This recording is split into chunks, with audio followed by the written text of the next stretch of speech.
Ladies and gentlemen, in today's video, we're going to go over the 8 worst trades of the past 17 years in Major League Baseball. Quite some time. Let me know your guys' thoughts down below in the comment section. There are some honorable mentions that I did want to throw in here. Giancarlo Stanton, the Marlins to the Yankees trade, Nolan Arenado, the Rockies to the Cardinals, and Josh Donaldson, the Athletics to the Blue Jays.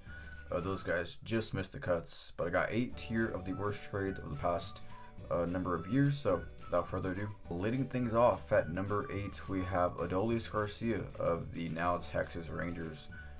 Adolis Garcia was formerly of the St. Louis Cardinals, and Adolis Garcia really never became anything in the Cardinals system, and the Cardinals basically DFA'd him and then ended up trading him to Texas for cash considerations. And we all know the story now. Adolis Garcia is now a World Series champion in 2023. He won it with the Texas Rangers, and the Cardinals got basically nothing for him. So that was a bad move. One of the many bad moves by the Cardinals organization. And as far as trades goes, they have traded away some, all-star players, and Adolis Garcia was just another one of those. Coming to number 7, we have Emmanuel Clase of the now Cleveland Guardians. And did you know he was formerly a Texas Ranger who was traded along with Delano DeShields Jr. to Cleveland? The return to Texas was Cory Kluber. Yes, Cory Kluber Cory Kluber went to the Rangers in that 2020 season and never amounted to anything in Texas, unfortunately for Kluber,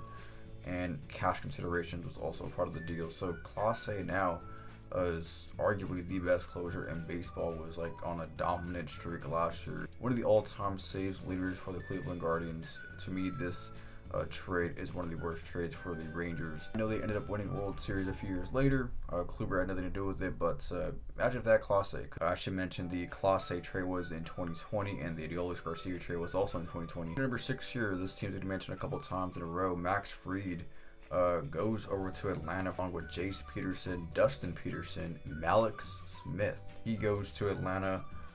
Going back to San Diego, Justin Upton and Aaron Northcroft. This was in 2015. So Justin Upton and Aaron Northcroft, I think he spent a couple of years with the Padres. Justin Upton, never really amounted to anything with the Padres. Remember, they went all in that 2015 season.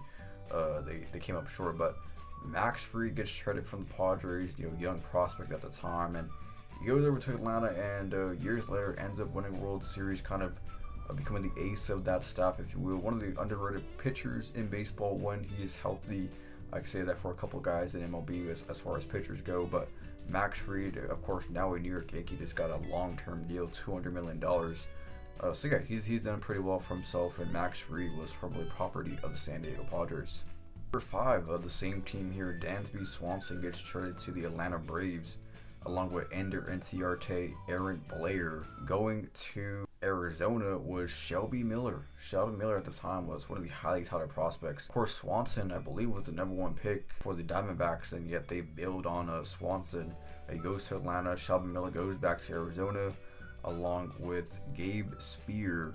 This was in 2016, and of course, Swanson also a cornerstone of that Braves 2021 World Series championship team. So this is yet another NL West trade that the Diamondbacks might want to regret looking back on it. Scherzer, honorable mention as well, that I could have thrown on here. So yeah, the D-back kind of messed that one up with Swanson. Coming in at number 4, gonna be Fernando Tatis Jr. Tatis is gonna crack my list at number 4. Formerly of the Chicago White Sox, he gets traded to San Diego for James Shields. Going back to the White Sox, James Shields was an average pitcher. I'm not going to say he was an ace at the time by any means. He had some good years, did James Shields, but he wasn't an ace. And so Tatis, a prospect at the time, you just never know with these guys. And of course, we all know who Tatis Jr. has become today, a future Hall of Famer. So Tatis Jr. has done enough for me to crack this list at number 4. All-Star Hall of Fame player, cornerstone of the Padres franchise. At number 3 on this list is going to be Christian Yelich going to the Milwaukee Brewers. The Miami Marlins traded Christian Yelich, and as part of their fire sale, they traded Stanton and Yelich in back-to-back off seasons. And Yelich goes to the Brew Crew for quite the haul back to Miami. And believe it or not, none of these guys amounted to anything at the big league level for the Marlins. You can blame it on the Marlins, staff or whatever, but yeah, let's see the haul here. Lewis Brinson Lewis Brinson, I believe, was a really high pick once upon a time ago. Isan Diaz career highlight is his first career home run. I think it was like interviewing his parent at Citi Field. That's Isan Diaz. Monte Harrison, yes, Monte Harrison. I think he was also a high pick. I could be mistaken, but I do know Monte Harrison. Last I heard of him, he was actually playing football. I think he was in college or pursuing a career in the NFL, so he's no longer in MLB. He's playing football. And Jordan Yamamoto, I believe Jordan Yamamoto also went on to the Mets a couple years later, if I'm not mistaken. So, point being, the Marlins got back nothing of value, and the Brewers ended up getting an MVP player, and Christian Yelich ended up turning that franchise around, just like Fernando Tatis Jr. did for the Padres. If I did not mention, the Swanson trade took place in 2016, the Tatis trade took place in 2016, and the Yelich trade took place in 2018. Number 2 on this list is going to be Yordon Alvarez. Yordon Alvarez was former property of the Los Angeles Dodgers. Never played a big league game for the Dodgers, but he was in the Dodgers system, and the Dodgers traded Yordon Alvarez. One of their few mistakes. The Dodgers don't make many mistakes as far as their trades go, but Yordon Alvarez was certainly a huge mistake, if not the biggest mistake of the last 17 years or so.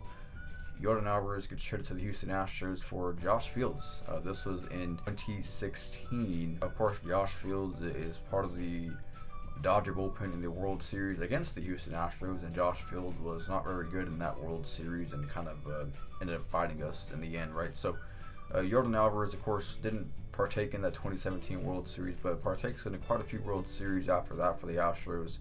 Already a World Series champion and a cornerstone to that franchise. Is probably on the way to become the next Altuve of the Astros. Once Altuve hangs him up, I think you'll see Alvarez become that next lifelong Astro. If I had to guess, I mean, if Alvarez is not a lifelong Astro, I'm not sure who is after Altuve. But Yordon Alvarez, at this point in his career, one of the best players in baseball, and certainly a huge miss by the Dodgers. The Dodgers did not have the huge miss. The Dodgers had the biggest swing of them all, if you will, by trading for Mookie Betts in 2020, along with David Price going to the Dodgers, going back to Boston. Alex Verdugo, Connor Wong, and Jeter Downs. I have a video on this. I think it was actually last year. Regardless, I think it was a couple years ago. The Dodgers gave Mookie Betts, and the rest is history. I'm not going to end this video right now. The rest is history. Mookie Betts, a 2-time World Series champion with the Dodgers. The Red Sox and Mookie Betts, I mean, Mookie's been very clear. I'll say it myself, like, he's been very clear that he would have loved to stay in Boston. Like, he does not hide the fact that he would have loved to have been a lifelong Red Sox. And, you know, it is what it is. I mean, I don't, disregard Mookie for that. Like, you could have old feelings for your old team and all that, your first team. But, yeah, he definitely, shows a lot of love to Boston. But he's a Dodger and shows the same amount of love to Los Angeles and all that, too. So, very happy to have Mookie Betts, the only 3-time World Series champion currently in baseball. I suspect the Dodgers are going to win more World Series with Mookie Betts, just solidifying that trade much more for the Dodgers. So let me know your guys' thoughts down below in the comment section. What is the worst trade on my list? And as always, I'll catch you on the next one.